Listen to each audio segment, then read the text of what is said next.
2016. What a landmark year it was for gaming, and in particular, it was an epic year for shooters. From the kickoff of the summer, we saw two new colorful character-driven games in Battleborn and Overwatch go head-to-head, with the former seeing massive price drops due to a need to sell copies, and the latter prevailing with over 10 million copies sold.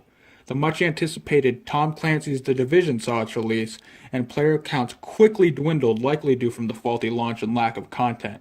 Doom had made its big comeback, and with it came controversy, as it brought up the topic of if those who aren't skilled at playing video games should even be making reviews of them in the first place.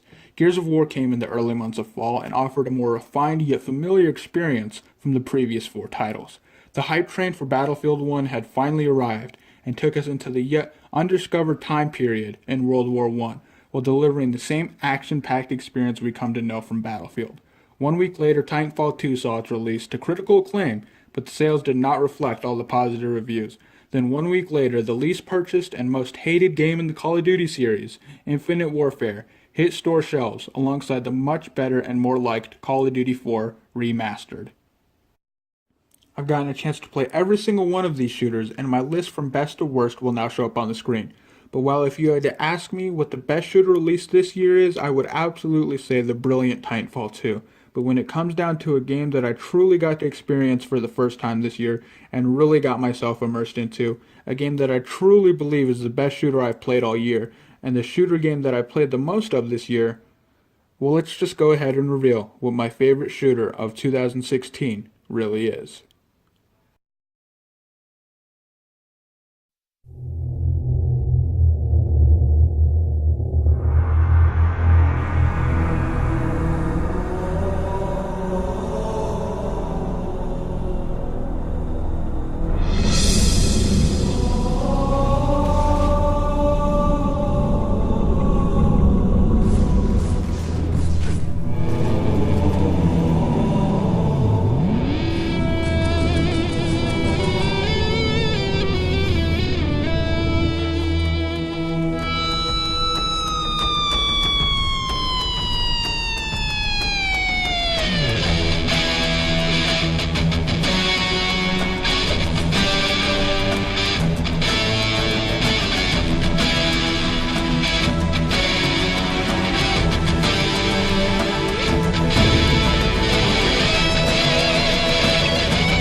Yes, you saw and heard that right. My favorite shooter of 2016 is none other than the revolutionary Halo 2.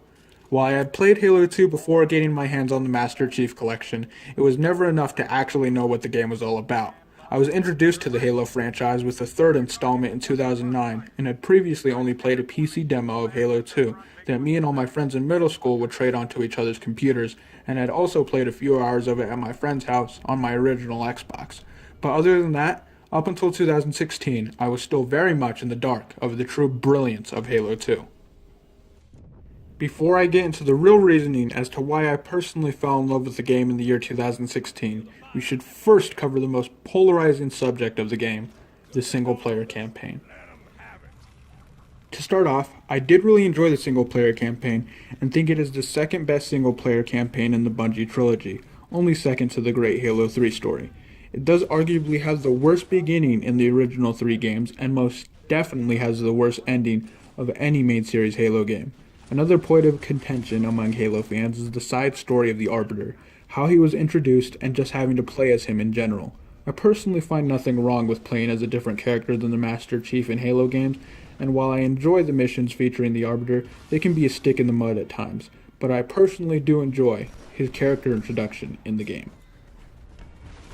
And while I could talk about what made the campaign so divisive amongst the Halo community, it should be noted that this isn't the Halo 2 Bungie originally intended to be. The campaign is about 1/3 of what they wanted the final product to resemble, but due to setbacks, having to start over from scratch with the game engine about midway through the development cycle, and the power of the original Xbox not being fully capable of handling what their vision sought out to be, they had to settle for good enough and give us the campaign we ended up with, which at the end of the day is sad for all of those involved, having to work over the clock as hard as they could, only to end up with what the developers saw as unfinished.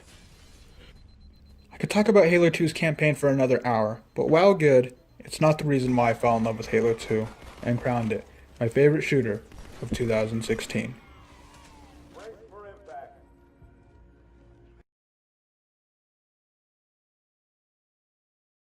Master Chief, you mind telling me what you're doing on that ship? Sir, finishing this fight.